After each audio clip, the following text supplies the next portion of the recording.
हा हे चला आज स्केलर ट्रिपल प्रोडक्ट बॉक्स प्रोडक्टची केली पाहिजे त्याचे पहिले हे दोन क्वेश्चन ठीक आहे. हा एक second last question exercise 5.4 5.4 question number 17.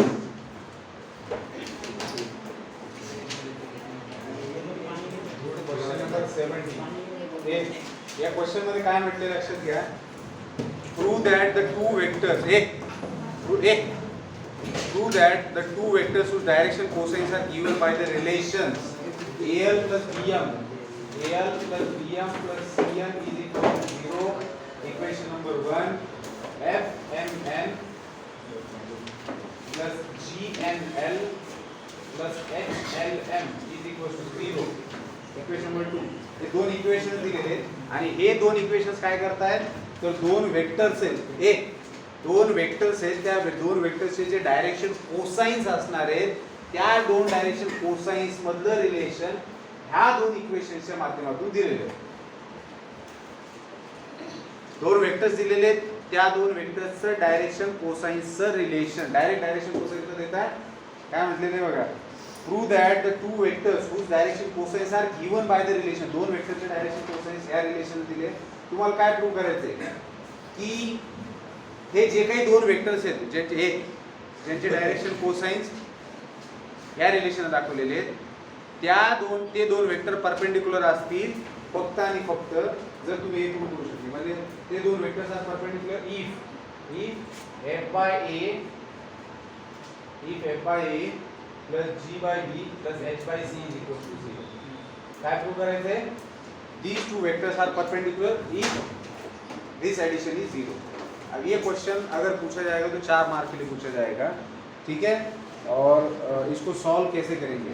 चलिए मुझे सबसे पहले एक बात बताइए कि अगर दो लाइंस दो वेक्टर्स परपेंडिकुलर होते हैं और उनके डायरेक्शन कोसाइंस आपको पता है तो उसके बारे में हमने क्या देखा था. सबसे लास्ट में जो थ्योरी देखी थी उसमें देखो क्रॉस प्रोडक्ट. अगर मेरे पास दो वेक्टर्स के डायरेक्शन कोसाइंस है L1 M1 N1. एक वेक्टर का डायरेक्शन कोसाइन है दूसरे वेक्टर के डायरेक्शन कोसाइन है L2 M2 N2 और अगर ये दोनों परपेंडिकुलर है दोनों वेक्टर तो क्या मैं L1 L2 plus M1 M2 plus N1 N2 is equals to लिख सकता हूँ 0. यस देखा था हमने ये सबसे लास्ट में मैंने बताया था आपको बताया था. अगर और ऐसे ही अगर दोनों परपेंडिकुलर होते हैं तो उनके direction ratio a1 a2 plus b1 b2 plus c1 c2 0 आता है. इसी से वो ऑब्टेन हुआ था. ठीक है. जॅक पलीकडे तू आली करू लय वैताग गाणं मला ए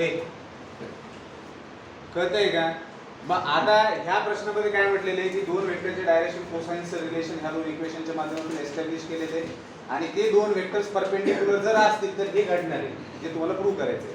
मग जर हे दोन वेक्टर्स परपेंडिकुलर असतील तर काय होणार आहे हा प्रोडक्ट 0 येणार आहे. मग आपण असं समजूया की let direction cosines of given two vectors b L1 M1 N1 and L2 M2 N2. Now if these two vectors are perpendicular then we can write L1 L2 plus M1 M2 plus N1 N2 is equals to 0. मग जर आपण L1 L2 M1 M2 आणि N1 N2 ह्या relations पासून obtain करू शकलो आणि त्यांना ह्याच्यात सबस्टिट्यूट केल्याच्या नंतर आपल्याला हे आणून दाखवायचं. कळतंय. खूप क्लिअर कट दिलेले त्यांनी दोन वेक्टरचे डायरेक्शन कोसाइन्स मध्ये रिलेशन दोन इक्वेशनच्या माध्यमातून दिलेले. बघा इथे LMN वापरले. तुम्ही जर ह्या दोन इक्वेशन्सला सायमल्टेनियसली सॉल्व्ह केलं तर तुम्हाला एक क्वाड्रेटिक भेटेल. त्या क्वाड्रेटिकच्या माध्यमातून तुम्ही L1 म्हणजे दोन भेटतील ना रूट्स म्हणजे L च्या दोन व्हॅल्यू M च्या दोन व्हॅल्यू N च्या दोन व्हॅल्यू त्यानंतर आपण L1 M1 N1 L2 M2 N2 म्हणतो. मग आता आपल्याला हे दाखवायचं आहे की हे जर दोन वेक्टर्स परपेंडिक्युलर असतील तर हे जे इक्वेशनच्या माध्यमातून जे रिलेशन एस्टॅब्लिश केलेले आहे तर त्यांचं म्हणणं आहे की जर दोन वेक्टर्सच्या डायरेक्शन कोसाइन्स मध्ये अशा पद्धतीने रिलेशन असेल तर ते दोन वेक्टर्स परपेंडिक्युलर असले तर तुम्हाला ही कंडिशन ऑब्टेन होणार कळते. मग आपण काय म्हटलं की बाबा ते दोन वेक्टर्स आहेत त्यांचे डायरेक्शन कोसाइन्स हे मानूयात आपण L1 M1 L1 L2 M2 आणि जर ते दोघे जण परपेंडिक्युलर असतील ते आपण लिहू शकतो. मग आता प्रश्न निर्माण होतो L1 L2 हा प्रोडक्ट फाइंड आउट करण्याचा. मग त्याच्यासाठी आपण काय करणार ह्या दोन इक्वेशनचा वापर करणार. एका इक्वेशन मधून कुठल्या तरी एका व्हेरिएबलची व्हॅल्यू घेणार. ABC कॉन्स्टंट आहे समजायचं काय आहेच आहे आणि LMN काय आहे डायरेक्शन कोसाइन्स आहे. मग कुठल्या तरी LMN पैकी एकाला दुसऱ्या दोघांच्या फॉर्म मध्ये लिहूयात त्याची व्हॅल्यू याच्यामध्ये लिहूयात म्हणजे दोघांना सायमल्टेनियसली सॉल्व्ह केले. दोन इक्वेशनला सायमल्टेनियसली सॉल्व्ह करणं म्हणजे काय रे एकाच वेळी सोल्युशन ऑब्टेन करणं की जे दोन्ही इक्वेशनला सॅटिस्फाय करू शकेल. असं सोल्युशन ऑब्टेन करणं की जे दोन्ही इक्वेशनला सॅटिस्फाय करेल. तुम्ही एक लिनियर इक्वेशन सोडवत होते त्यावेळेस तुम्ही फक्त त्या इक्वेशनचं सोल्युशन फाइंड आउट करत होते. तुम्ही दोन इक्वेशनला एकसाथ सोडवणं म्हणजे काय असे दोन नंबर फाइंड आउट करा की ज्यांची ॲडिशन 5 येते ज्यांची सबट्रॅक्शन 2 येते म्हणजे x + y = 5 x - y = 2. तुम्ही ते दोन नंबर फाइंड आउट करणार जे दोन्ही इक्वेशनला एकाच वेळी सॅटिस्फाय करतात. त्याला आपण सॉल्विंग लिनियर इक्वेशन सायमल्टेनियसली म्हणतो एकाच वेळेला सॉल्व्ह करणं. मग कारण की हे दोन इक्वेशन दिलेले आहेत आपण यांना एकाच वेळेला सॉल्व्ह करून ह्या व्हॅल्यू फाइंड आउट करू शकतो. मग फ्रॉम इक्वेशन 1 तुम्ही काय लिहू शकता तरी Cn is equals to minus of AL plus BM म्हणजे यांची व्हॅल्यू काय भेटेल minus of AL plus BM divided by C. याला इक्वेशन 3 म्हणूया.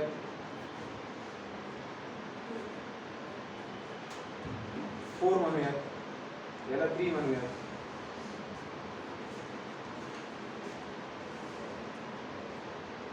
यांची व्हॅल्यू भेटली तुम्हाला इन टर्म्स ऑफ L आणि M. एक डायरेक्शन रेशो तुम्ही फाइंड आउट केलं इन टर्म्स ऑफ L आणि M. ही यांची व्हॅल्यू कशामध्ये ठेवणार रे इक्वेशन नंबर 2 मध्ये substituting value of n in equation 2 we get काय भेटतं तुम्हाला. आता बघा ह्या दोघांमध्ये n कॉमन आहे त्याच्यामुळं आपण n ला बाहेर घेऊया. ब्रॅकेट मध्ये काय होतं Fm plus GL plus HLM जशाल तसं इज इक्वल टू 0. याची व्हॅल्यू काय आहे तुमच्याकडे की that is minus AL plus BM divided by C into FM plus GL plus HLM is equal to 0. आता बघा यांनी याला मल्टिप्लाय केलं तर ह्याच्याकडे जास्त टर्म्स असणार आहेत त्याच्यामुळं या जर मी दोन्ही इक्वेशनला निगेटिव्हने मल्टिप्लाय केलं तर हा निगेटिव्ह बनून जाईल आणि हे सगळ्या टर्म्स पॉझिटिव्ह होतील. एवढ्या टर्म्स निगेटिव्ह ठेवण्यापेक्षा पॉझिटिव्ह बनवून देऊयात. मग दॅट इज आपण काय लिहू शकतो AL FM बरोबर त्याच्यानंतर प्लस AL नाही AGL square plus FBM square plus BMGL minus HCLM is equal to 0. LCM घेतला क्रॉस मल्टिप्लाय केलं सीने याला मल्टिप्लाय केलं सी तिकडे 0 मध्ये फेकून दिला बरोबर. हा निगेटिव्ह होता पण आपण पूर्ण याला निगेटिव्ह मल्टिप्लाय केलं म्हणून 1 2 3 4 पॉझिटिव्ह झाल्या आणि ही जी पॉझिटिव्ह ती निगेटिव्ह झाली आणि सी तिकडे जाऊन 0 मध्ये गेला. सी ने याला मल्टिप्लाय केलं दोघांची नोट सेम करून घेतला बरोबर. हां मग आता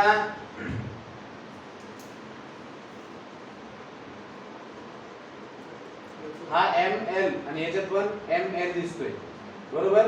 AGL स्क्वेअर लिहिलं मी याच्यामधून काय कॉमन काढलं रे AF आणि इकडं प्लस BG बरोबर आणि बाहेर काय रे LM या दोघांमधून LM कॉमन घेतलं आणि इकडे काय FBM स्क्वेअर बरोबर आणि याच्यात पण LM आहे ना या तिघांमध्ये LM आहे. हे आणि हे यांच्यामध्ये LM कॉमन आहे म्हणजे काय करायचं minus HC into LM plus FBM square is equal to 0.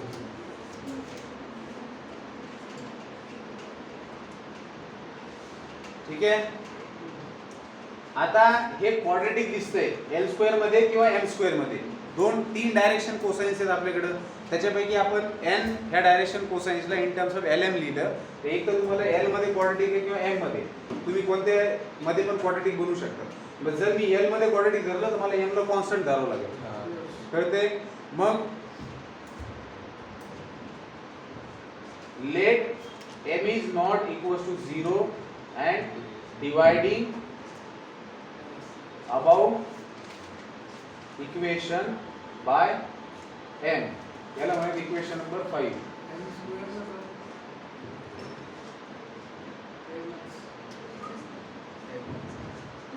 Sorry M square नाही, M is not equal to 0, let M is not equal to 0 and therefore नाही, हे असं म्हणूया here M is not equal to 0 and therefore dividing about equation by M square. म्हणजे M square कटून जाईल आणि काय होईल, एल बाय एम उरल आपल्याजवळ. बरोबर आहे. एल बाय एमचा होल स्क्वेअर होईल ना, म्हणजे एल बाय एम काय होईल, रूट होईल त्या इक्वेशनचं. कळते. हां आप इधर हां ए ठीक है. लेकिन बस इथं टाइमपास नहीं करायचा. ए हां ए एम स्क्वायर से. अब सवाल ये है कि हमने M is not equal to 0 लिया है, हम इतना कंफर्म कैसे बोल सकते हैं कि हम 0 नहीं है. समझ आ रही बात. तो देखिए हियर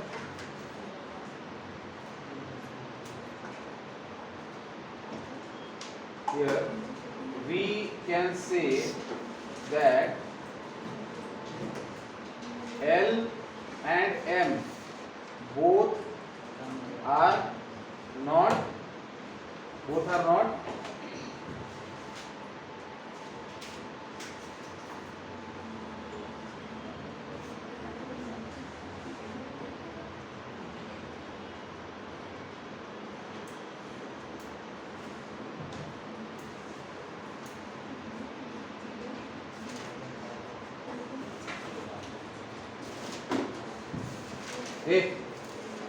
एल आणि एम ला दोघांना आपण 0 नाही म्हणू शकत. ठीक आहे. का बरं, का बरं, because if we take L is equals to M is equals to 0, then from equation 4 N becomes 0. कारण n डिपेंडेंट आहे n आणि m वरती. जर दोघेही 0 झाले तर n 0 होऊन जाणार आहे. बरोबर आहे. because if we take L is equals to M is equals to 0, then from equation 4 n becomes 0, and this is not possible,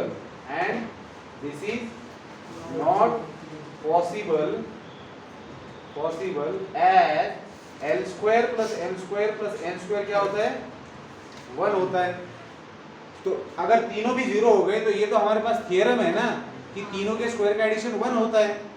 तो अगर मैं तीनों को 0 लेता हूँ, मतलब ये कंडीशन पॉसिबल ही नहीं हो सकती 0 वाली, क्योंकि हमारे पास ऑलरेडी क्या है दिया हुआ, ये तीनों का स्क्वायर का एडिशन 1 आता है, ये दिया हुआ है. इसलिए हम इसको आराम से नॉट इक्वल टू 0 ले सकते हैं और इससे डिवाइड कर सकते हैं. कळते. लक्षात येते का. हां, तर मग आपण m स्क्वेअर ने डिवाइड केल्यानंतर आपल्याला काय भेटेल रे. एकदा इक्वेशन 5 करायचं. हाँ, इक्वेशन 5 में हमने क्या किया है, इन तीनों टर्म्स में से ln को कॉमन निकाला है. ये वाला टर्म ऐसे लिखा, ag l square as it is लिखा हुआ है. इन तीनों टर्म्स में से मैंने ln को कॉमन लिया है और बाकियों को लिख दिया, और प्लस fb m स्क्वायर को लिख दिया. जो स्क्वायर वाले टर्म्स है उनको लिख दिया और बाकियों में से जो कॉमन निकलते हैं उसको लिख दिया. तो ये क्वाड्रेटिक बन गया. ठीक है. हाँ, अब जब आप इसको डिवाइड कर रहे हो m स्क्वायर से, तो आपको क्या मिल रहा है बेटा, कुठे लिख रहे. therefore ag l by m whole square plus af plus bg minus hc m से m स्क्वायर से डिवाइड करेंगे तो एक m कैंसिल हो जाएगा, बचेगा l/m and plus fb is equals to 0. ठीक आहे इथपर्यंत. आता आपल्याला फाइंड आउट काय करायचं रे, L1 L2 ची व्हॅल्यू, M1 M2 ची व्हॅल्यू आणि N1 N2 ची व्हॅल्यू. मग ह्या इक्वेशन कडे बघितल्याच्या नंतर मी जर तुम्हाला असं विचारलं की ह्या क्वाड्रेटिक, हा this is a quadratic in what, l/m. जब मैं ऐसे लिखता हूँ ax square plus bx plus c is equal to 0, तो this is what, this is a quadratic equation in variable x. तो this is a quadratic equation in variable l/m. तो इसके roots क्या रहेंगे, इसके दो रूट्स रहेंगे जो कि l/m की वैल्यूज रहेगी. ठीक है, लेकिन मेरे पास क्या है, मेरे पास L1 M1 N1 और L2 M2 N2 ये डायरेक्शन कोसाइन से उन दो वेक्टर्स के. तो मुझे, मैं अगर इसके मुझे दो वैल्यूज मिलेंगी L की, तो एक L1 की होगी दूसरी L2 की होगी, और दो वैल्यूज मिलेगी मुझे M1 की M की, तो एक M1 की होगी दूसरी M2 की होगी. सो हम क्या कह सकते हैं,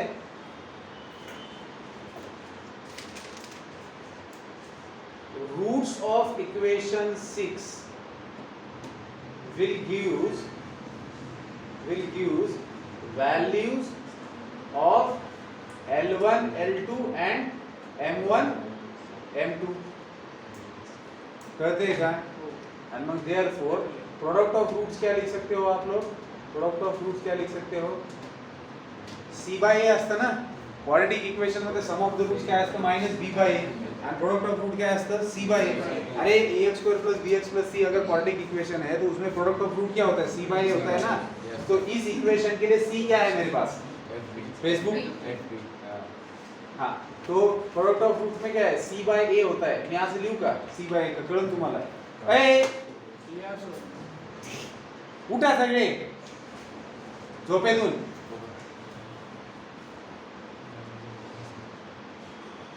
c by a प्रोडक्ट काय रे, fb बाय a. a म्हणजे काय रे, a ची ओजी लोची सुलोची, बरोबर आहे. हां, मग प्रोडक्ट ऑफ रूट्स, रूट्स कोण आहे, रूट्स कोण आहे, m l/m, बरोबर आहे. मग आपण काय म्हटलं, roots of the equation will gives values of L1, असं म्हणण्यापेक्षा असं म्हणून roots of equation 6 will give values of L1 by M1 and L2 by M2, कारण L by M रूट है ना. तो इन दोनों का प्रोडक्ट क्या हो जाएगा, L1 L2 divided by M1 M2 is equals to FB by AG. आता मला सांगा तिथं काय दिसते तुम्हाला, F by A दिसते ना, मग इथं पण F by A, भैया को नीचे ले जाया जा सकता है क्या, म्हणजे ह्यालाच मी असं लिहू शकतो का, L1 L2 divided by M1 M2 is equals to F by A divided by G by B, असं लिहू शकतो का मी, कळतंय का.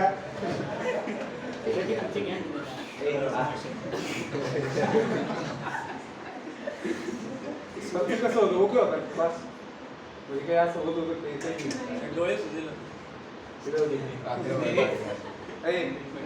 कळते का,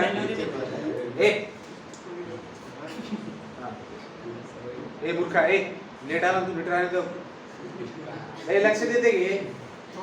हा, मग आपल्याला काय सांगितलेले त्यांनी, हा प्रोडक्ट जो आहे तो आपल्याला काय करायचं होतं आपल्याला, हा आपल्याला हे दोन वेक्टर्स आपल्याला हे दोन वेक्टर्स परपेंडिक्युलर असतील तर हे भेटणार हे दाखवायचं होतं, आणि ते दोन वेक्टर्स परपेंडिक्युलर जर असतील तर आपल्याला ही कंडिशन होती जी आपण बालपणात शिकलेली आहे, बरोबर आहे. हा, म्हणून आपल्याला L1 L2 M1 M2 आणि हे पाहिजे होतं. मग आता मला सांगा याच्यावरून तुम्ही काय लिहू शकता, L1 L2 is equals to F by A, M1 M2 is equals to असं लिहू शकतात, किंवा तुम्हाला पाहिजे असेल तर तुम्ही L1 L2 divided by F by A लिहू शकतात, त्याच्यानंतर M1 M2 divided by G by B लिहू शकतात. कळते, लक्ष देते. हा, आणि मग याला म्हणू शकतात इक्वेशन नंबर 7. आणि सिमिलरली जिथं जसं ज्या पद्धतीने आपण इथे n ला in terms of a plus bm लिहिले, त्याच पद्धतीने तुम्ही काय करू शकता, m ला लिहू शकतात इन टर्म्स ऑफ l आणि n, आणि सेम प्रोसेस रिपीट करणार. तर त्यावेळेस तुम्हाला काय भेटेल रे, सिमिलरली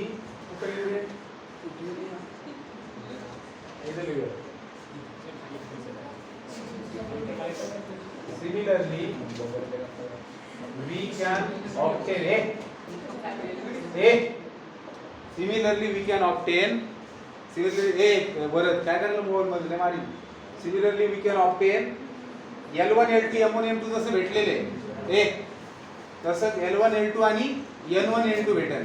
पण मग आपला प्रॉब्लेम कसा आहे, आपण पूर्ण प्रोसेस रिपीट तर नाही करू शकत, पण डोकं लावू शकतो की आपल्याला हे प्रूव्ह करायचं म्हणजे H/C आपल्याला पाहिजे असणार आहे आणि L1 L2 सोबत कोण आहे हे.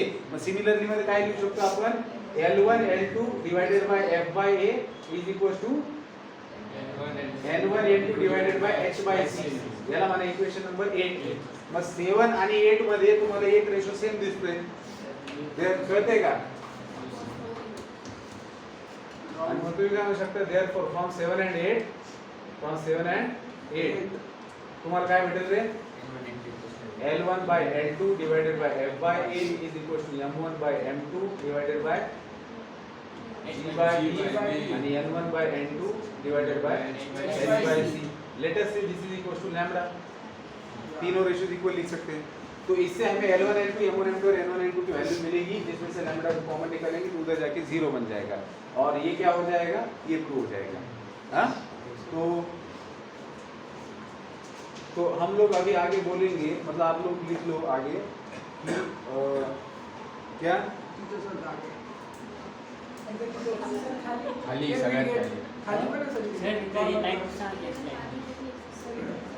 यहाँ लिख देते हम लोग. Therefore,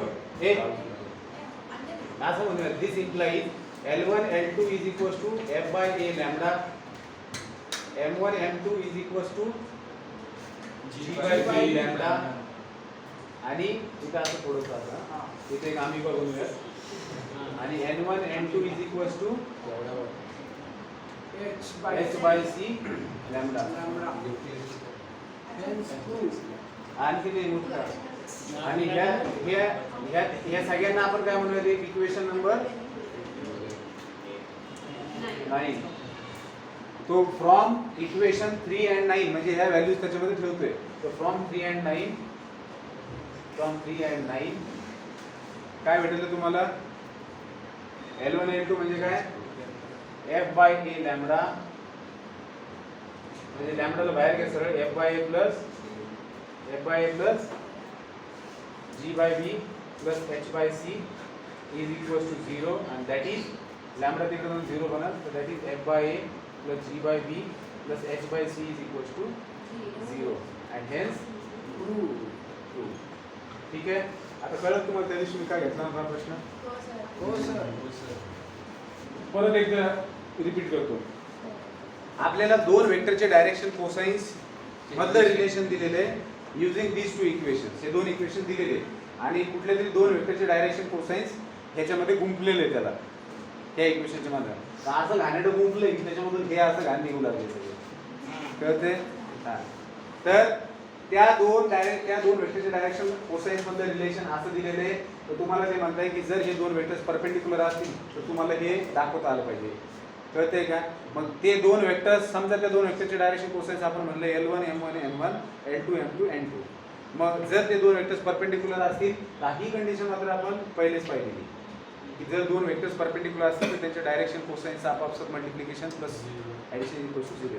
मग आता टार्गेट काय झालं की L1 L2 M1 M2 आणि N1 N2 च्या व्हॅल्यू काढायच्या. मग ते आपण कशा काढल्या, तर ह्या दोन इक्वेशनला सायमल्टेनियसली सॉल्व्ह करू. ज्याच्यामध्ये आपण इक्वेशन 1 मधून n ची value in terms of L आणि M लिहिली, ती व्हॅल्यू सबस्टिट्यूट केली आपण इक्वेशन नंबर 2 मध्ये, बरोबर है.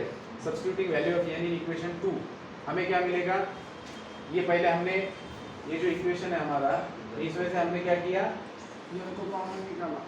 दो टर्म्स पे n है तो कॉमन निकला जिसकी वैल्यू रखनी है, तो नहीं तो दो बार रखनी पड़ती है. तो पहले n को कॉमन लिया, फिर ये n का वैल्यू यहाँ पर रख दिया, फिर c आपने एलसीएम लिया, c को इधर भेज दिया और नेगेटिव से मल्टीप्लाई करके आपको ये टर्म मिला. फिर 1 2 3 टर्म्स में आपने ln को कॉमन निकाला तो आपको quadratic in L² and M² मिल गया. दो वेरिएबल में क्वाड्रेटिक मिल गया, तो आपने उसको एक ही वेरिएबल में कन्वर्ट किया बाय डिवाइडिंग m. अब m से इसलिए डिवाइड कर सकते हैं, m 0 नहीं. m क्यों 0 नहीं है, क्योंकि अगर आप l और m को एक साथ 0 लेते हो तो क्या हो जाएगा, ये कंडीशन के कॉन्ट्रडिक्शन में हम चले जाएंगे, जो कि ऑलरेडी प्रूवन थिंग है, इसको कॉन्ट्रडिक्ट नहीं किया जा सकता।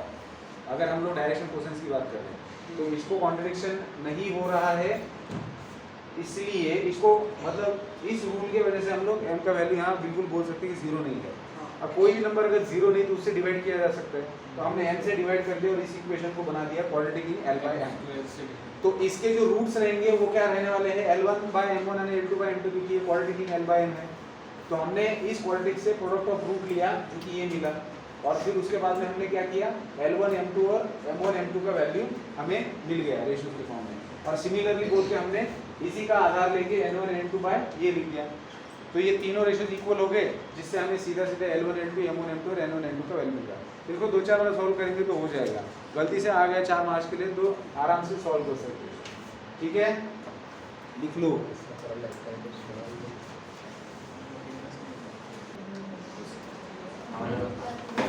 पुढचा प्रश्न महत्त्वाचा आहे आणि त्याच्यामध्ये जी गोष्ट वापरण्यात येणार आहे त्याच्यावरती एक्झाम्पल फ्रेम होऊ शकतात,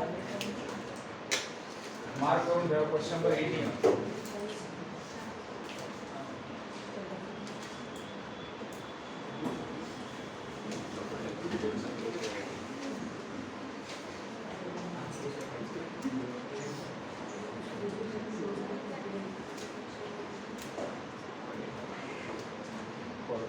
Indranil is talking and Shravan is listening. They are talking to each other.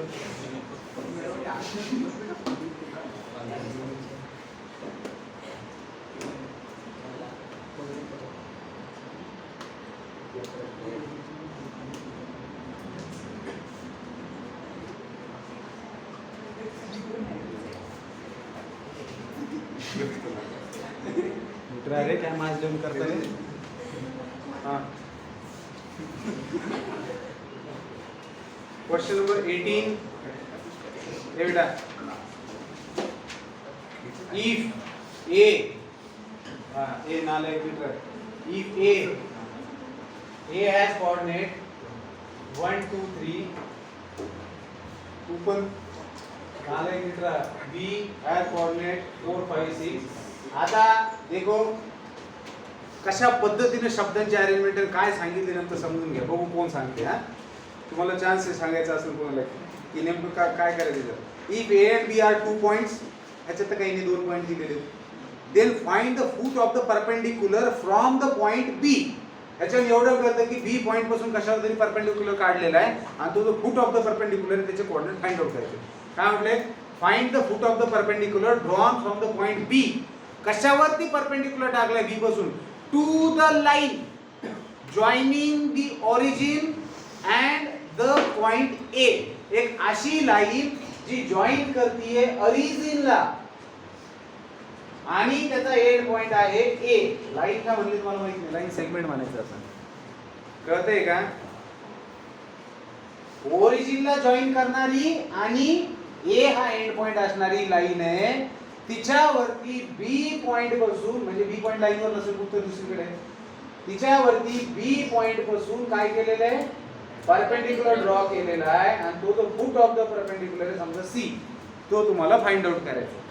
मग समजा त्याचे कोऑर्डिनेट्स आपण काय समजूया, एक्स वाय आणि झेड। ओरिजिन आहे, ह्याचे कोऑर्डिनेट 0 0 0, बी चे कोऑर्डिनेट दिलेले 4 5 6 आणि ए चे कोऑर्डिनेट दिलेले 1 2 3।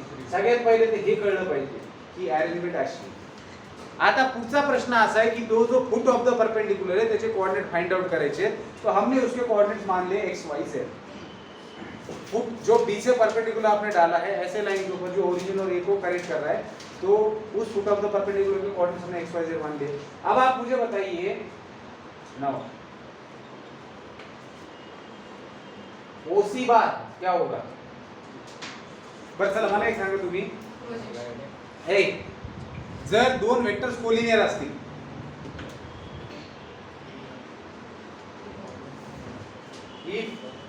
if two vectors are collinear, then their direction ratios are in proportion, hey बघा कुठे भेटतंय का बघा। अरे सुरुवातीच्या एक्सरसाइज मध्ये एक तुच्छाचा सवाल आपण सॉल्व्ह केला होता. एक वेक्टर दुसऱ्या वेक्टर सोबत कोलिनियर आहे, तर त्या दोघं एक वेक्टर दुसऱ्याचे काय असतं, स्केलर मल्टिप्लिकेशन मध्ये असतं, म्हणून त्यांचे डायरेक्शन रेशो काय होतात, तिथे कंपोनंट्स होते, पण ते कंपोनंट्सचे डायरेक्शन रेशोज असतात. मी तुम्हाला सांगितलं होतं ना, कुठलाही वेक्टर तुम्ही लिहिला की त्या वेक्टरचे कंपोनंट्स म्हणजे त्याचे direction ratio, one of the direction ratio असतात. सांगितलं होतं मी. अरे जर हा ए बार वेक्टर आहे, A1 आई क्या, A2 जाई क्या, A3 कही क्या, B बार वेक्टर है, B1 आई क्या, B2 जाई क्या, B3 कही क्या, ह्या हे दोन वेक्टर्स जर कोलिनियर आहेत तर तुम्ही काय लिहू शकता, one vector is equal to scalar multiple of another vector. मग याला इथं ठेवलं आणि ह्याला इथं ठेवलं, ते lambda times B2 lambda times B1 B2 B3 होईल ना. म्हणजे काय होईल, समजा याला इथे लिहिले A1 I cap, A2 J cap, A3 K cap is equal to lambda B1 I cap, lambda B2 J cap, lambda B3 K cap. आता या तिघांचे हे दोन इक्वल वेक्टर आहेत, तिघांचे कंपोनंट्स काय होतील, A1 is equal to lambda B1, A2 is equal to lambda B2, A3 is equal to lambda B3. तर मग मला सांगा A1 by B1 is equal to A2 by B2 is equal to A3 by B3.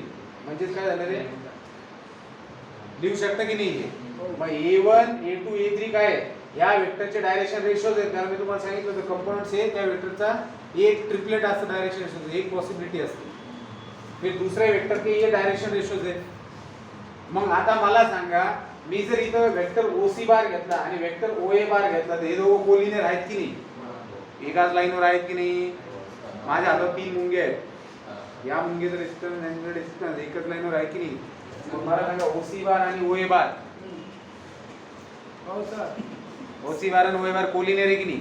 मग मला सांगा OC चे direction ratio कसे राहतील, x2 x1 y2 y7 z2 z1.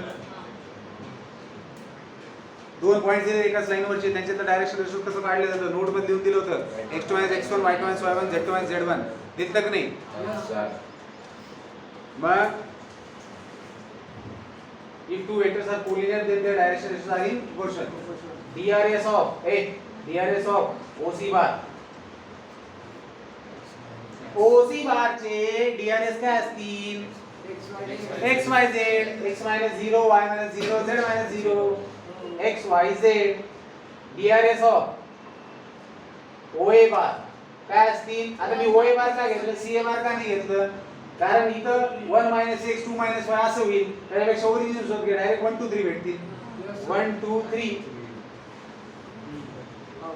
आणि देअरफॉर मग आपल्याला माहिती direction ratios of two collinear vectors काय असतात, प्रपोर्शन मध्ये असतात. तुम्ही काय लिहू शकता, x/1 is equal to y/2 is equal to z/3 is equal to lambda.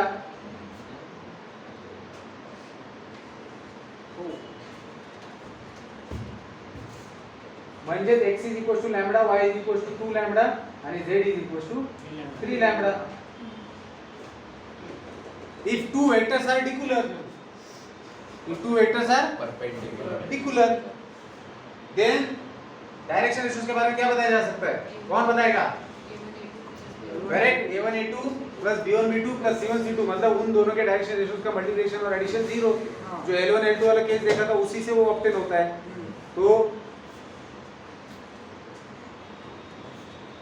तो ये क्या मिल गया आपको, लैम्बडा 2 लैम्बडा और 3 लैम्बडा. तो ये जो वेक्टर है, लाइन जो है, उसके डायरेक्शन रेशोज आप क्या बोल सकते हो, लैम्बडा 2 लैम्बडा 3 लैम्बडा. इसके वजह से हाँ, और वो परपेंडिकुलर किसको है, इसको है. तो BC के डायरेक्शन रेशोज क्या आ जाएंगे, BC के डायरेक्शन रेशोज क्या लिख सकते हो आप लोग, x minus 2 y minus 5 x minus 4 y minus 5 z minus 6 बोल सकते हैं कि नहीं. DRS of BC बार क्या बोलेंगे, CB बार. काही नसतं तसं, काय होतं त्याला, काही आणतो ठीक आहे, पण मायनस साइन निघून एक आणखी एक डायरेक्शन रेशो बनत, x minus 4 y minus 5 आणि z minus 6 हे तीन आले BC बारचे. हियर BC बार किंवा CB bar is perpendicular to OC bar. and therefore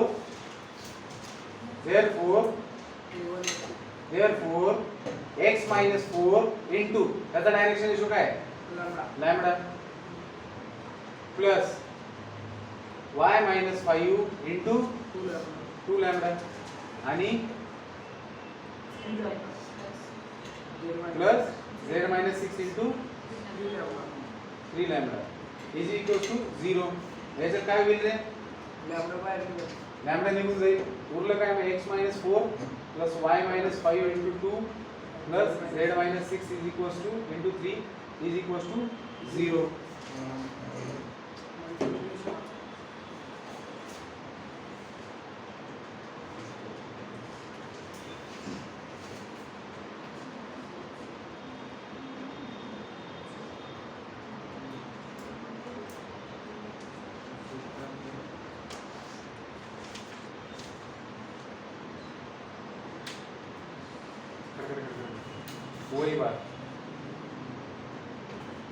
ओए बार केली म्हणजे बेसिकली आता वेरिएबल एवढे मोठे झाले ना कसं करणार व्हॅल्यू फाइंड लैम्ब्डा की क्या आएगा 1 2 लैम्ब्डा की क्या आएगा 2 3 लैम्ब्डा की क्या आएगा 3 वही बात है ना सारखंच आहे पण ते लॅम्बडा आलतं ना लॅम्बडा 0 केलं होतं ना आपण हां सर सेम त्याला मल्टिप्लाय करायचं होतं. अरे सर वरचं खालचं सेम आहे ना इक्वेशन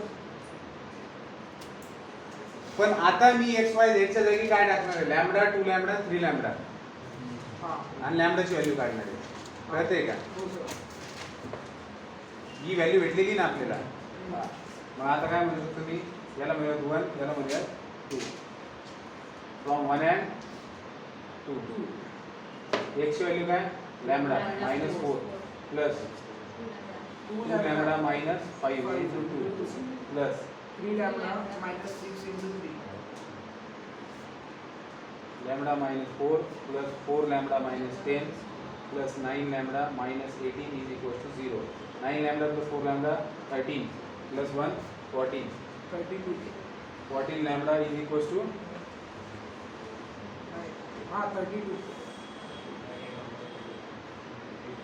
plus 32 इधर आ जाएगा तो लैम्ब्डा is equal to क्या आएगा 32 divided by 14 मतलब बेस है 14 base 16 16 by 7 and therefore x का वैल्यू क्या आएगा 16 by 7 y का वैल्यू क्या आएगा 32 by 7 z का वैल्यू क्या आएगा 48 by 7 क्या ये सही है तो answer in the text book is always incorrect therefore this question has also incorrect answer in your text book ठीक है कळलं का रे लिहायचंय नसेल लिहायचं तर मी लगेच स्केलर ट्रिपल प्रोडक्ट चालू करतो हा वेळ नका वाया घालू मला भूलू नका हा प्रोजेक्शन नाही करता येणार. नाही दिलंय स्टार्ट प्रोजेक्शन आपण perpendicular projection of OB bar BC bar अच्छा projection of OB bar on OC bar हाँ तो projection of OB on OC bar म्हणजे या वेक्टरवरती काय असतं this into this cos theta equals cos phi. Angle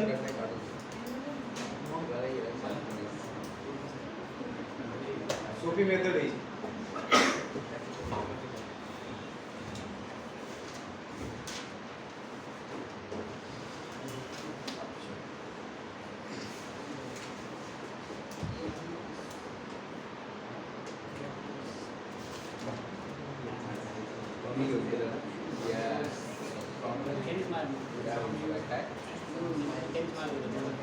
A ए ये प्रिमिटिव तो है Nice, nice. मां थोड़े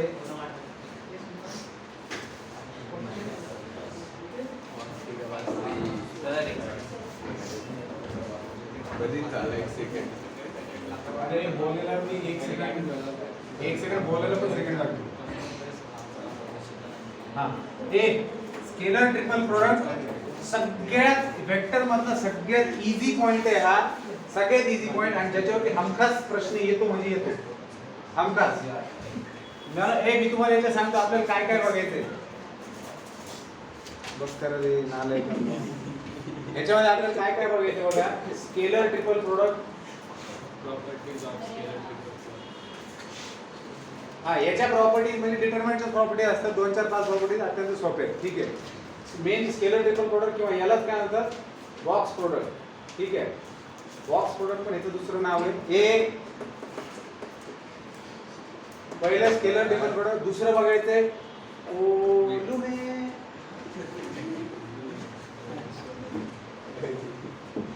व्हॉल्यूम. ए मला ऐकू नाही आली ती सोडीशे. व्हॉल्यूम ऑफ पॅरलेलो पाईप किंवा पिपेट. मी मागच्या वेळेस मी काय म्हणते याला मी मागच्या वेळेस ज्यावेळेस शिकवत होतो मागच्या वर्षी बॅचला मी म्हणलं आपल्याला व्हॉल्यूम ऑफ पॅरलेलो पिपेट पाहायचं. ते एक मुलगी म्हणते सर त्याला पॅरलेलो पाईप म्हणतात म्हणे. ओके. मला 2 नाव माहित आहे. पॅरलेलो पिपेट आणि पॅरलेलो पाईप.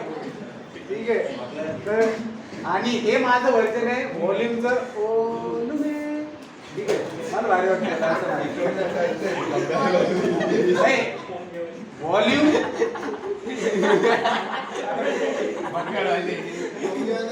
नाही रे ते त्याचं वेगळं म्युझिक सोडलेलं नाही.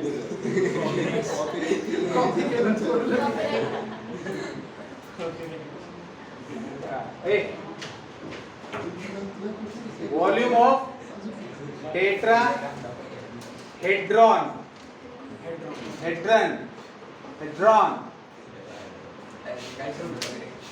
Volume of tetra hadron.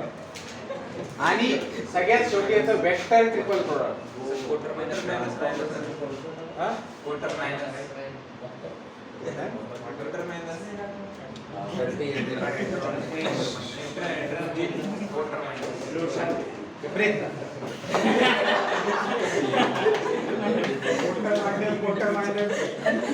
हे भारी होतं. मी आतापर्यंत याचा विचार नव्हता केला याचा अपभ्रंश करण्याचा.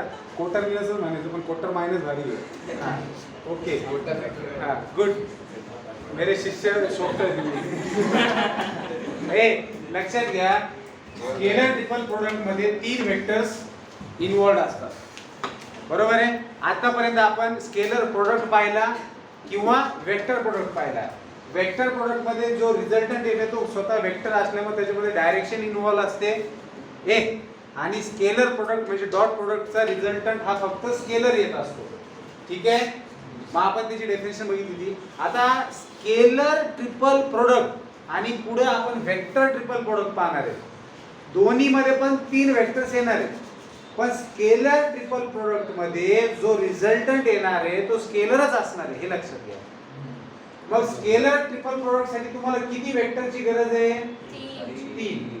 स्केलर ट्रिपल प्रोडक्ट किंवा यालाच आपण म्हणणार आहे बॉक्स प्रोडक्ट. मग आपल्याकडे समजा 3 वेक्टर्स आहेत A बार, B बार आणि C बार. मग ह्या 3 वेक्टर पैकी कुठल्याही 2 वेक्टरचा तुम्ही क्रॉस प्रोडक्ट घेतला. समजा B बार C बार. आता जे जनरल नोटेशन आहे त्याच्यानुसार तर आपल्या जवळ आहे B बार क्रॉस C बार. ठीक आहे. B बार क्रॉस C बार माझ्याकडे. मग B बार क्रॉस C बार हा स्वतः एक वेक्टर आहे. हा एक वेक्टर आहे की नाही? हा एक वेक्टर आहे. B बार क्रॉस C बार ज्यावेळेस याचा नतीजा बाहेर निघेल हा एक वेक्टर आहे की नाही? Yes sir. मग 3 वेक्टर पैकी कुठल्याही 2 वेक्टरचा क्रॉस प्रोडक्ट आणि उरलेल्याचा ह्याच्यासोबत डॉट प्रोडक्ट. म्हणजे आता मला सांगा या दोघांचा क्रॉस प्रोडक्ट घेतले दोघ जण एकाच वेक्टर मध्ये कन्वर्ट झाले की आणि उरलेला एक. मग मी जर समजा यांना असं लिहिलं की जो उरलेला A bar dot B bar cross C बार. मग याला म्हणतात scalar triple product of these 3 vectors. कळते? मग डॉट प्रोडक्ट कसा असतो? हा जो वेक्टर आहे त्याचा मॅग्निट्यूड इनटू हा जो वेक्टर आहे त्याचा magnitude into cos of angle between. ही झाली त्याची जनरल डेफिनेशन. पण ही डेफिनेशन आपल्याला वापरायची नाहीये कारण आपल्याला जे वेक्टर्स दिले राहतील तिन्ही पण ते युनिट वेक्टरच्या फॉर्म मध्ये असतील. म्हणजे समजा माझ्याकडे A बार दिलेले A1 i cap A2 j cap A3 k cap. B बार दिलेले B1 i cap B2 j cap B3 k cap. आणि सी बार दिलेले C1 I cap, C2 J cap, C3 K cap. मग आता जर मला ह्या तीन वेक्टर साठी हे लिहायचे तर मी सरळ सरळ प्रोडक्ट करत का पहिले ह्या दोघांचा प्रोडक्ट फाइंड आउट करून घेईन जो आपल्याला माहिती आहे काय असतो B बार क्रॉस C बार काय असत B bar cross C bar i cap A cap K cap determinant मध्ये म्हणजे वेक्टरच असणार आहे पण डिटरमिनंट फाइंड आउट करून आपण I cap J cap K cap आणि B1 B2 B3 एवढं मी का हा मग आता हा जो काही नतीजा येईल त्या तो जो काही वेक्टर येईल त्याला तुम्ही ए बार सोबत त्याचा डॉट प्रोडक्ट घेणार मग मी डायरेक्ट लिहितो काही नाही कॅल्क्युलेशन्स आहेत आय कॅप वगैरेचे डॉट वगैरे ठीक आहे हां तर i cap dot J cap वाले टर्म्स 0 होतील आणि आय कॅप जे कॅप आणि के कॅप वाले टर्म्स वाचतील मग ज्यावेळेस तुम्हाला A bar dot B bar cross C bar लिहायचे किंवा याला डिनोट केलं जातं ए बार थोडी जागा सोडा बी बार थोडी जागा सोडा आणि स्क्वेअर ब्रॅकेट वापरा मग याला म्हणले box product of 3 vector box product कळते ए बार बी बार सी बार आता काही जणांना उगत घेण्या देण्याची याच्यामध्ये कॉमध्ये आवडते it is a wrong A bar space B bar space C bar कळलं बॉक्स प्रोडक्ट ऑफ 3 वेक्टर्स मग या ए close bracket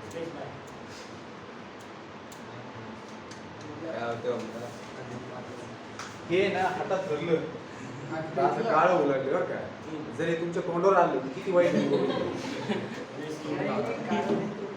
because it has दिस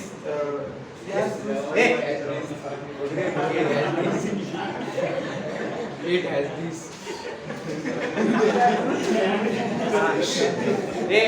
बस आणखी त्या जवळ तू जागा झाला झोपेतून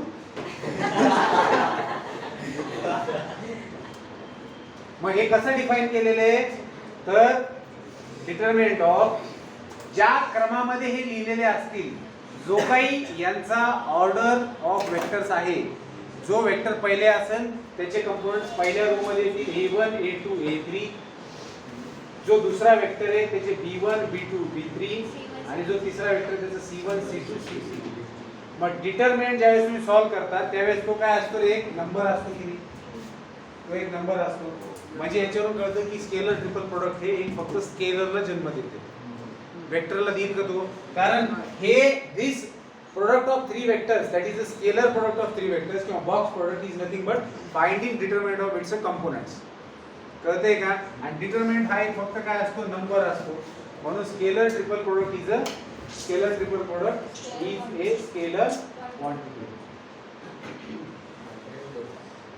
कळतंय मग जर A बार B बार आणि C बार मध्ये एक जरी झिरो वेक्टर असेल A bar, B bar, C bar मध्ये if one of A bar, B bar and C bar is zero vector then box product of A bar, B bar and C bar is zero. चल दे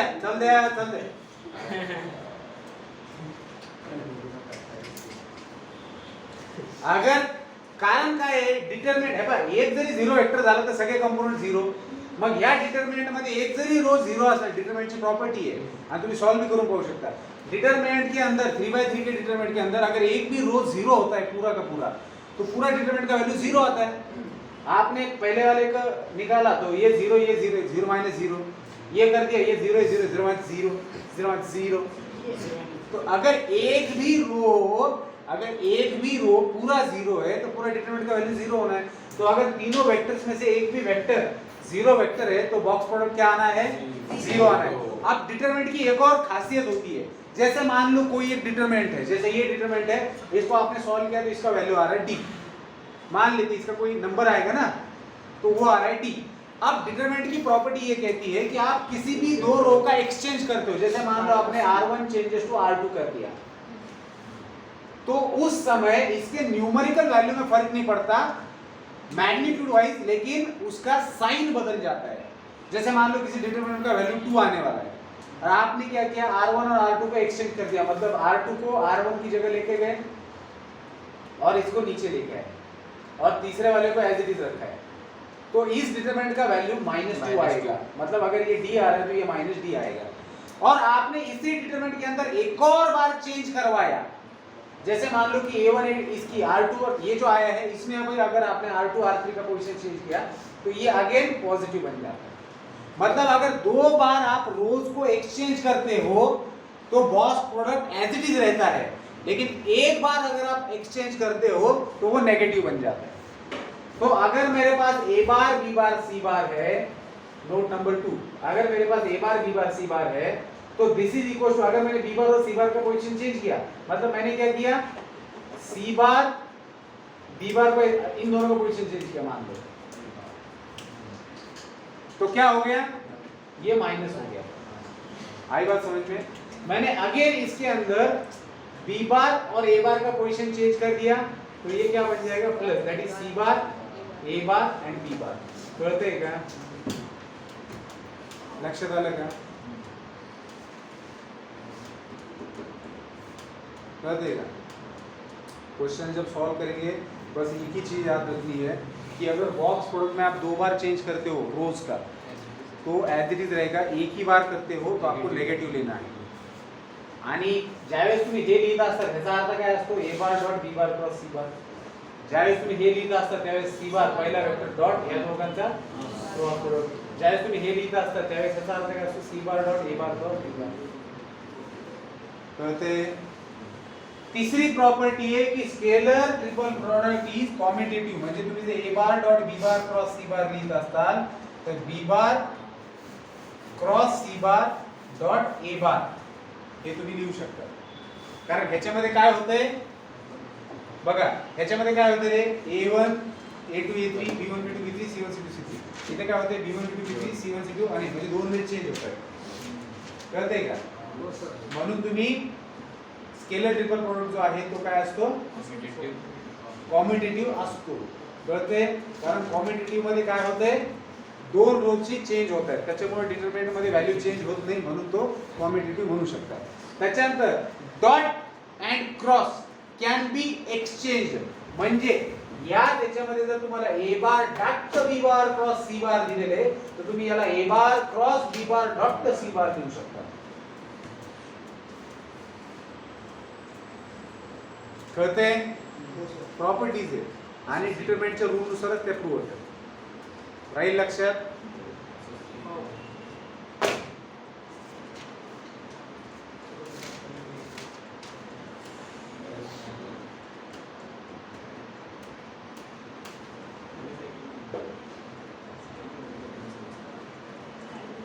distribution असतं काय sir? नाही, डिस्ट्रीब्युशनचा संबंध नाही।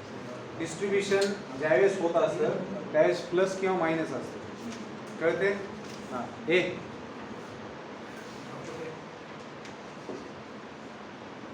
ए आता आपण येऊया कोलिनियरिटी वरती। If b bar and c bar are collinear then this, ठीक है, thus if in scalar by any two vectors are collinear or equal then the scalar triple product is 0। ठीक आहे, आता मला एक सांगा, आपल्याला माहिती की स्केलर ट्रिपल प्रोडक्ट म्हणजे काय आहे रे, हे लिहायचं आहे तुम्हाला, पहिली दुसरी, हां लिहिलं सर, लिहिलं. काय म्हणलं, चांगलं लिहून आणा. चांगलं कसं लिहावं?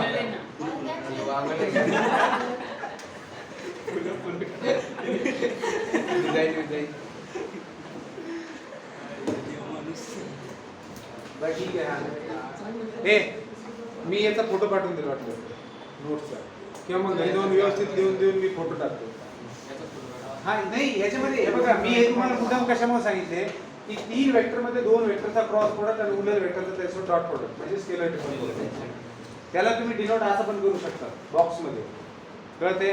प्रॉपर्टीज मध्ये काय काय लक्षात घ्यायचं इथे सांगितले नाही की दोघांमधलं तिघांमध्ये एक जरी झिरो वेक्टर असेल तर बॉक्स प्रोडक्ट झिरो येतो। त्याच्यानंतर काय सांगितलं की एकदा एक्सचेंज केला रोचा तर नेगेटिव्ह व्हॅल्यू होते, दोनदा केलं तर ॲज इट इज राहते। त्याच्यानंतर तिसरं काय सांगितलं की कॉम्युटेटिव्ह लॉ होल्ड होते। चौथं काय सांगितलं, dot and cross can be exchange. कळते? आता पाचवीची प्रॉपर्टी की तिघांमधले कोणी पण दोघं जण कोलिनियर असतील समजा। कळते? तिघांमधले दोघं जण कोलिनियर असतील, मग जे दोघं जण कोलिनियर आहेत त्या दोघांचा तुम्ही जर क्रॉस प्रोडक्ट घेतला तर कोलिनियर वेक्टरचा क्रॉस प्रोडक्ट काय येतं रे,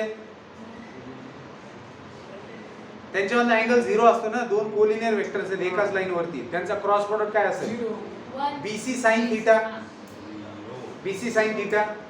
थीटा 0 असल्यामुळे व्हॅल्यू काय होईल? 0 वेक्टर होऊन जाईल. म्हणजे टोटल स्केलर ट्रिपल प्रोडक्ट काय होईल? 0, फक्त 0 होईल. कळतंय का? मग त्यांनी दिलेले की ई B bar and C bar are collinear, then B bar cross C bar. म्हणजे तुम्हाला माहिती की इथे लिहिलं की if B bar and C bar are collinear, then B bar cross C bar is equal to काय येते? 0 वेक्टर. ए बरोबर आहे. B bar cross C bar is equal to 0 हे जर दोघं कोणी असतील, मग देन काय होईल? A bar dot B bar cross C bar काय होईल?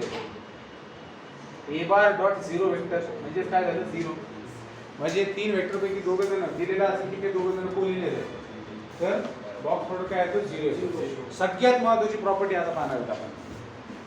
जर हे दिलेलं असेल की तुम्ही ज्या 3 वेक्टर्सचा, आता हे सोपं आहे बरं का, याच्यात लक्ष द्यायला पाहिजे.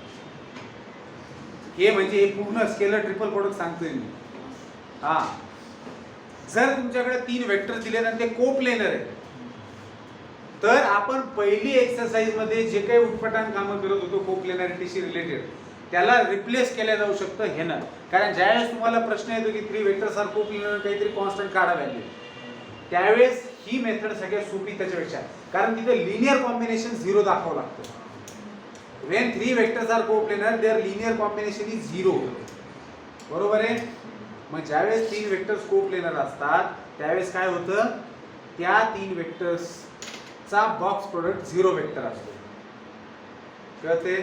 समजा मी असं म्हटलं की ए बार बी बार सी बार आर कोप्लेनर. मग मला सांगा बी बार क्रॉस सी बार काय असेल रे? B bar cross C bar is perpendicular to A bar. का? कारण ती एकच प्लेन मध्ये. मग बी बार क्रॉस सी बार काढलं तर तो परपेंडिक्युलर वेक्टर असतो बी बार सी बारच्या प्लेनला, आणि त्याच प्लेन मध्ये ए बार आहे. म्हणजे असं समजा ना की 3 वेक्टर इथं पडलेले आहेत असे. कळतंय का? 2 वेक्टरचा तुम्ही क्रॉस प्रोडक्ट घेताय, याला इथं आणून जोडा समजा बस. तर आता तिसरा वेक्टर याला परपेंडिक्युलर, याला परपेंडिक्युलर म्हणजे याच्यासोबत परपेंडिक्युलर असेलच ना, कारण ती काही एका प्लेन मध्ये. मग 3 वेक्टरच्या वेळेस एकाच प्लेन मध्ये असतात, त्यावेळेस 2 वेक्टरचा जो क्रॉस प्रोडक्ट असतो तो परपेंडिक्युलर टू दॅट प्लेन असतो. मग याला परपेंडिक्युलर म्हणजे यालाही परपेंडिक्युलर असणार आहे. मग बी बार क्रॉस, जर ए बार बी बार सी बार कोप्लेन आहेत, याच्यात कोणत्याही दोघांचा तुम्ही क्रॉस प्रोडक्ट घेतला तर तो काय असणार? That is perpendicular to remaining vector. आणि जर हे दोघं जर परपेंडिक्युलर आहेत, यांच्यात अँगल काय येणार आहे? 90. आणि मग जर अँगल 90 आहे इज परपेंडिक्युलर ए बार, आणि देयरफॉर मग A bar dot B bar cross C bar हा एक वेक्टर आहे आणि हा एक वेक्टर, यांच्यात अँगल 90 म्हणल्यानंतर काय होईल? 90 dot A bar 90 dot B bar cross C bar आणि cos 90 व्हॅल्यू काय येईल? 0. म्हणजे जर 3 वेक्टर्स कोप्लेनर असतील तर आपण पहिले पाहिलं होतं की x a bar plus y b bar plus z c बार ते लिनियर कॉम्बिनेशन इज 0 वेक्टर. कळतंय का? पण ह्या प्रोसेस मध्ये थोडा किचकटपणा होता. मग आता त्याच एक्सरसाइज मधले एक्झाम्पल जे की कोप्लेनरिटीवर डिपेंडंट आहे. If 3 vectors are coplanar then their linear combination is 0 vector, that can be replaced by if 3 vectors are coplanar then their box product is 0. कळतंय का? लक्ष येते का? हो sir. And therefore a bar, b bar and c bar are 0, only 0. कळते?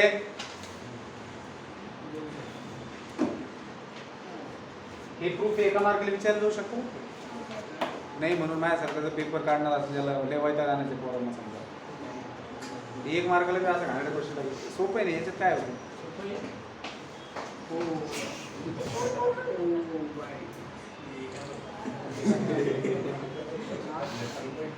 ठीक आहे. मग याचा फोटो काढून घ्या. वाटलं तुम्हाला पाहिजे का तर मी घरी जाऊन लिहून काढून पाठवतो. काय करायचं? घरी जाऊन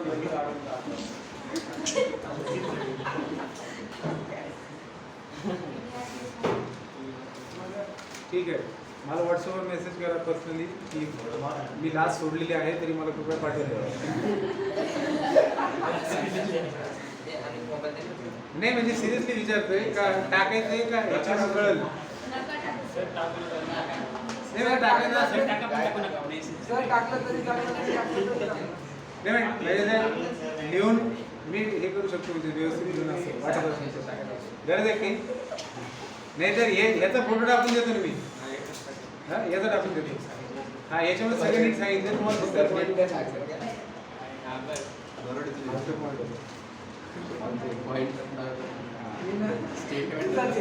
हे, झालंय का चला आता त्याच्या पुढचा महत्वाचा मुद्दा याचंच ऍप्लिकेशन आहे एक याचंच ऍप्लिकेशन आहे की जो vector triple scalar triple product आहे त्याच्याच मदतीने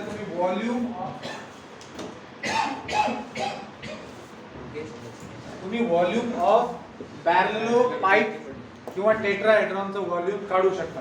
तर कसं ऍप्लिकेशन आहे ते लक्षात घ्या. त्याचं प्रूफ पण मी तुम्हाला सांगून देणार आहे. ठीक आहे फक्त एक काम करायचं आहे की प्रूफ बऱ्याच वेळेस विचारलेलं नाहीये पण विचारलं जाऊ शकतं. त्याच्यामुळे त्याची शक्यता नाकारता येईल का नाही. त्याच्यावर प्रूफ अत्यंत सोपं आहे सिंपल जॉमेट्री आहे प्रूफ लक्षात ठेवायचंय. पण क्वेश्चन सॉल्व्ह करत असताना काय महत्वाचं आहे ते मी सगळ्यात पहिले तुम्हाला सांगतो. ठीक आहे आता पॅरलेलोपाइप कसा असतो रे शेप मध्ये 3D असतो की नाही हा तुम्ही रुबिक्स क्यूब जो बघितलेला आहे हो तो रुबिक्स क्यूब जो असतो तो स्पेशल टाइप ऑफ पॅरलेलोपाइप आहे म्हणजे तो क्यूब आहे. एक असतो रेक्टँग्युलर पॅरलेलोपाइप ज्याच्यामध्ये फेसेस जे असतात ते रेक्टँग्युलर असतात आणि तेच जर फेसेस स्क्वेअर असतील तर त्याला क्यूब म्हणतो आपण. आपण एक समजा पॅरलेलोपाइप काढला ठीक आहे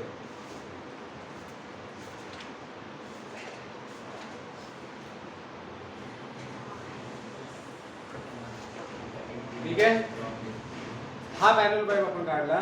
मग आता मला सांगा जर आपल्याला ह्या पॅरलेलोपिपेड मध्ये त्याचे जर 3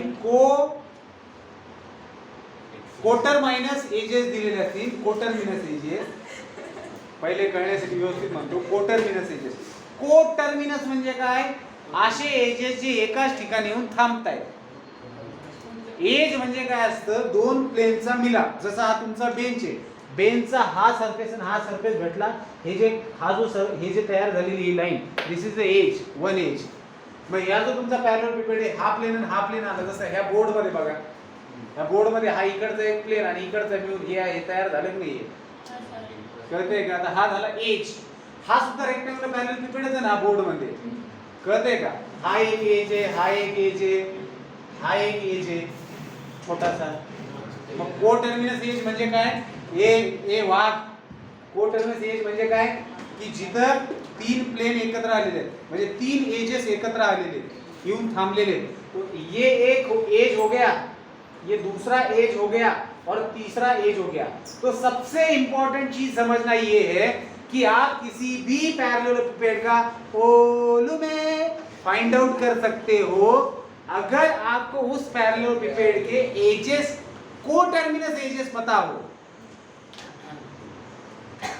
कहते हैं का अगर आपको है कोटर्मिनस एजेस पता हो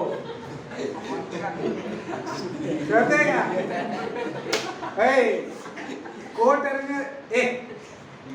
कोटर्मिनस एजेस का नेक्स्ट कोटर्मिनस एजेस का मतलब समझ रहे हैं आपको.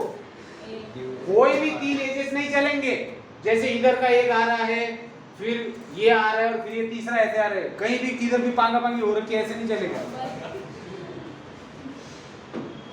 कहते हैं क्या तो क्या गिवन होना चाहिए given must be 3 coterminous edges म्हणजे कोटर माइनस एजेस. ठीक है तो आपके पास अगर किसी भी वॉल्यूम किसी भी पैरेललोपाइप का 3 कोटर्मिनस एजेस दिए हैं जैसे मान लेते हैं इसको ए बार उन 3 कोटर्मिनस एजेस को आपने वेक्टर बोल दिया ए बार बी बार सी बार नाम दे देते O A B C D E F G काही नाही देखो किस काम में आपल्याला ए और काय हा एक इकडे गिवन मस्ट बी काय दिलेलं असलं पाहिजे 3 कोटर्मिनस एजेस. मग इथं 3 कोटर्मिनस एजेस कोण आहेत? ए बार बी बार सी बार. मग अगर आपके पास किसी भी पैरेललोपाइड के 3 कोटर्मिनस एजेस दिए हैं बोल के कि ए बार बी बार C bar R 3 coterminous edges और वो वेक्टर दिए हुए रहेंगे कुछ भी, तो उसका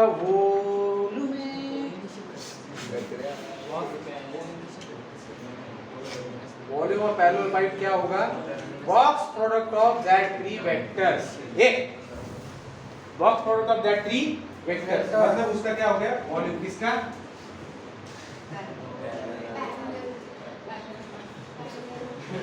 रीजन तुम्हाला मार्क होतं बाकी सगळं विशेष नाही वाटलं कारण त्यांना माहिती तुमच्या हाती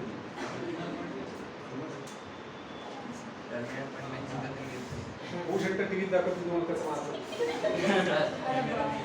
हे लिटरा रे का सर ए वेक्टर बी वेक्टर आणि सी वेक्टर कोइनिशियल वेक्टर झाले ते को टर्मिनस मन को इनिशियल मन म्हणजे आता इथं को इनिशियल झाले.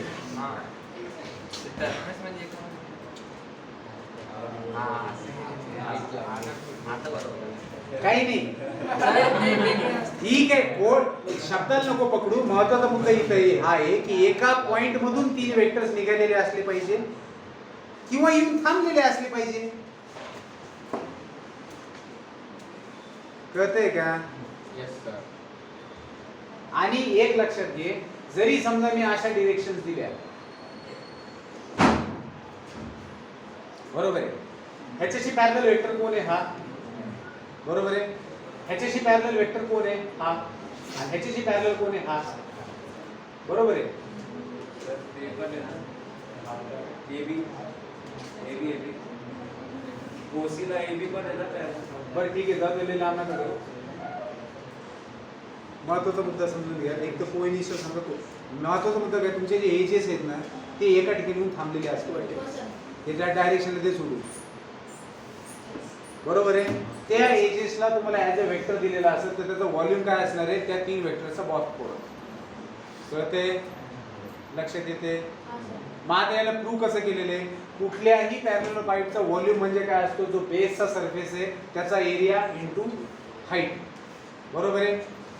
बरोबर आहे. मग याची जर मला हाईट पाहिजे तर मी काय करू शकतो? याच्यावरून मी इथं हाईट घेतली आणि मी याला जोडलं. आता हे तुम्ही इमेजिन करू शकताय का ही हाईट आहे म्हणून इथं परपेंडिक्युलर आहे.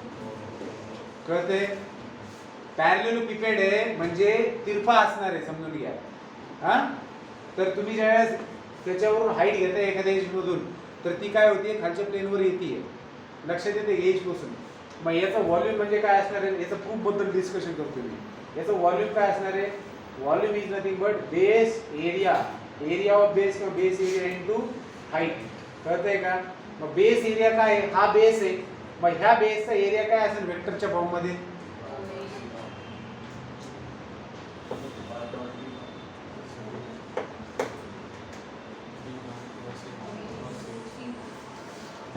दिलेले मूर्खा द्यायची काय गरज होती?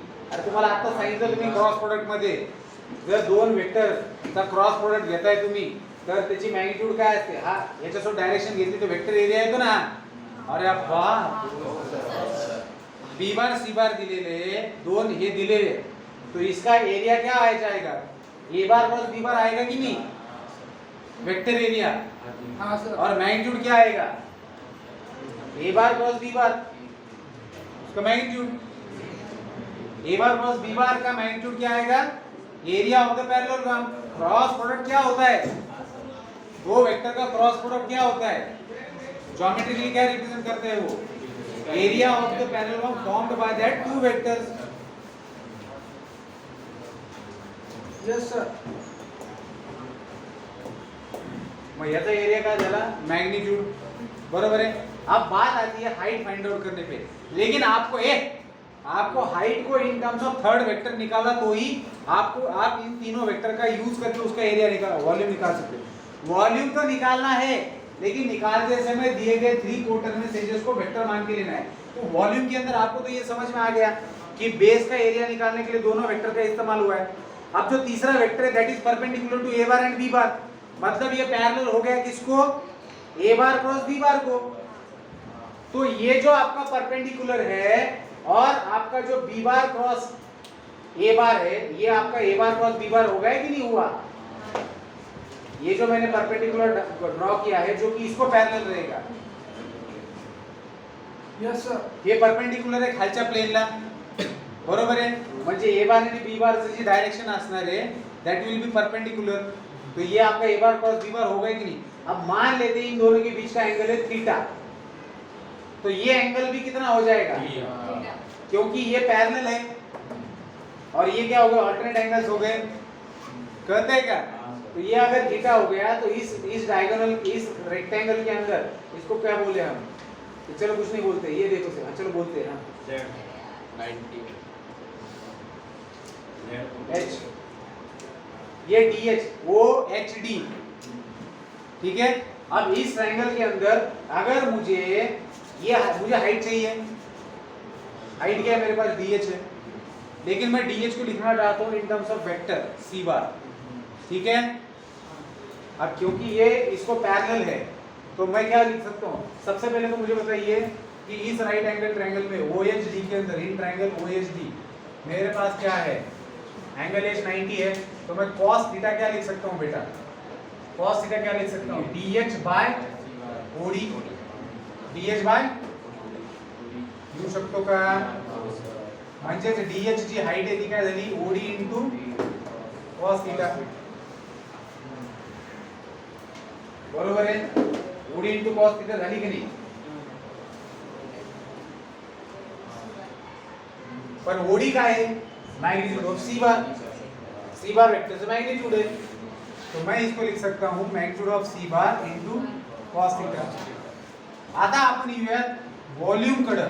वॉल्यूम इज नथिंग बट हमने क्या लिखा था, इथे लिहिलेले बेस एरिया इनटू हाइट, और हाइट क्या था इस वॉल्यूम का, DH था इनटू DH, लेकिन DH को आपने कन्वर्ट किया थर्ड वेक्टर के फॉर्म में, तो वो क्या आ गया आपके pass, into magnitude of C bar into cos theta.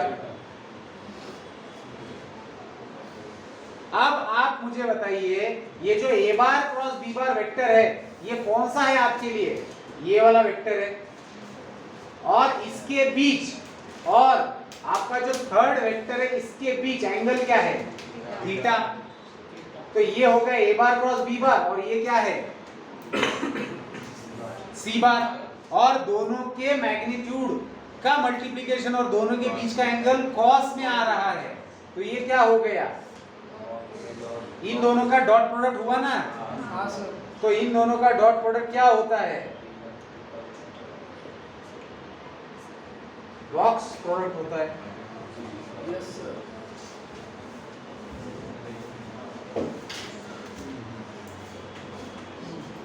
इसी तरीके से अगर आपके पास एक टेट्राहेड्रॉन है,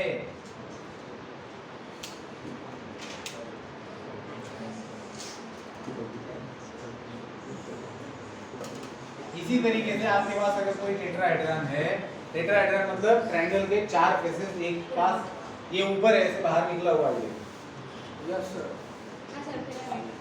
ठीक है. हाँ.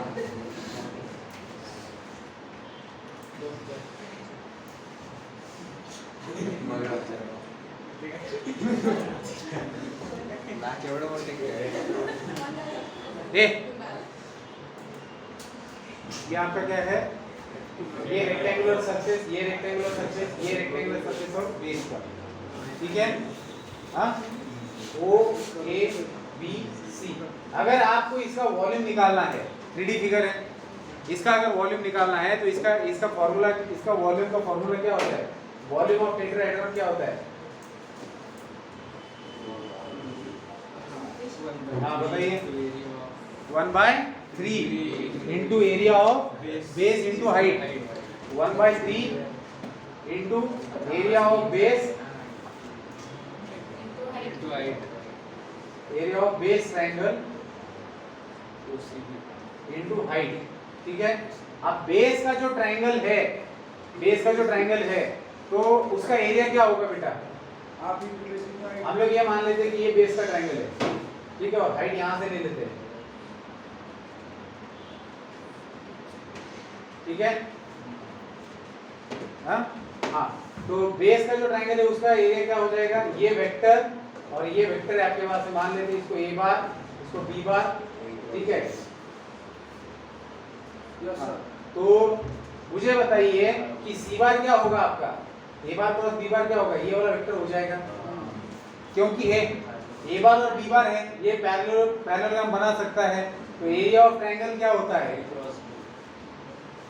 अगर पैरेललोग्राम का area A bar cross B bar होता है तो उसका हाफ हो जाएगा ना ट्रायंगल का एरिया, बताया तो था। तो वेक्टर के फॉर्म में अगर मुझे एरिया ऑफ ट्रायंगल लिखना है तो 1/3 इनटू मैं क्या लिख सकता हूँ 1/2 of magnitude of A bar plus B bar. अब बात आती है अगेन हाइट की, हाइट मतलब क्या, CD इनटू CD। तो CD को कैसे लिखा जा सकता है, CD को कैसे लिखा जा सकता है, ये आपका ट्रायंगल है, ये आपका यहाँ पर भी कोटर्मिनस एजेस चाहिए आपके पास, ये 2 और ये तीसरा सी बार है आपका कोटर्मिनस एजेस कहते हैं। तो आपने हाइट को कैसे, इसको आपको लिखना है, तो ये आपका एंगल क्या हो गया, जो इन दोनों के बीच में एंगल है वही यहाँ पर एंगल है थीटा। तो आपका क्या हो गया theta in triangle ADC, angle D is of 90। तो cos थीटा क्या बनेगा, CD बाय AC। तो CD क्या हो गया, AC cos थीटा हो गया। तो आपने यहाँ पर लिख दिया 1/6 into magnitude of A bar plus B bar into CD क्या हो गया, AC cos थीटा। लेकिन AC क्या है बेटा, AC है मैग्नीट्यूड ऑफ C बार, तो आपको मिलेगा 1/6 magnitude of A bar plus B bar into magnitude of C bar into cos theta. Again ये क्या हो गया, ए बार बी बार वेक्टर है, उसका मैग्नीट्यूड इनटू सी बार वेक्टर का मैग्नीट्यूड इनटू cos थीटा, मतलब इन दोनों का डॉट प्रोडक्ट है। मतलब आप इसको लिख सकते हो box of A bar B bar and C bar. तो दो महत्वपूर्ण चीजें मैंने बताई कि आपको पास अगर कोई पैरेलल पाइप दिया है तो और उसके 3 कोटर्मिनस एजेस दिए हैं तो उनका सीधा बॉक्स प्रोडक्ट मतलब उसका वॉल्यूम हो गया, बस यही ध्यान में रखना है। और दूसरी चीज मैंने बताई कि अगर आपके पास कोई टेट्राहेड्रन दिया है उसका वॉल्यूम निकालना है, उस टेट्राहेड्रन के अगर आपके पास 4 टर्मिनस एजेस है तो उसका box product divided by 6 will be the volume of tetrahedron. तो ये क्या होगा, वॉल्यूम ऑफ टेट्राहेड्रन। ये 2 फॉर्मूले याद रखिए, इसके ऊपर क्वेश्चन बिल्कुल पूछा जाएगा, ठीक है। तो हमने देखा स्केलर ट्रिपल प्रोडक्ट, उसकी प्रॉपर्टी, वॉल्यूम ऑफ पैरेललोपिपेड मतलब उन 3 कोटर्मिनस एजेस का बॉक्स प्रोडक्ट, और volume of tetrahedron 1/6 of box product of 3 coterminous edges. बस एक ही थ्योरेटिकल पॉइंट बचा, that is vector triple product, वो मैं कल के लेक्चर में डिस्कस करूंगा और इसके ऊपर के क्वेश्चंस करूंगा। बता दो, 8 कल मिलते हैं।